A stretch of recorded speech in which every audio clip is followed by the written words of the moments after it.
ಪರ್ವತದ ಮೇಲೆ ದೀಪ ಬೆಳಗಿದೆ, ಭಕ್ತರ ಭರವಸೆ ನೀನೆ ನಿಂತಿದೆ, ಹೃದಯದ ಧ್ವನಿ ನಿನ್ನ ಹೆಸರಿದೆ, ಕಣ್ಣು ಮುಚ್ಚಿದರೆ ನೀನೆ ಕಾಣಿಸೆ, ಪಾಪವನ್ನೆಲ್ಲ ದೂರ ಮಾಡುವ ಕರುಣ ಸಾಗರ ನೀನೆ, ನಿನ್ನ ಪಾದ ಸೇವೆ ಮಾಡಿದರೆ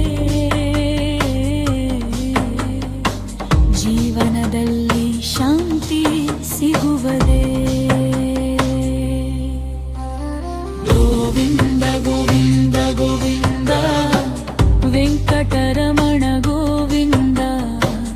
ಶ್ರೀನಿವಾಸ ನಿನ್ನ ನಾಮ ಮನಸ್ಸಲ್ಲಿ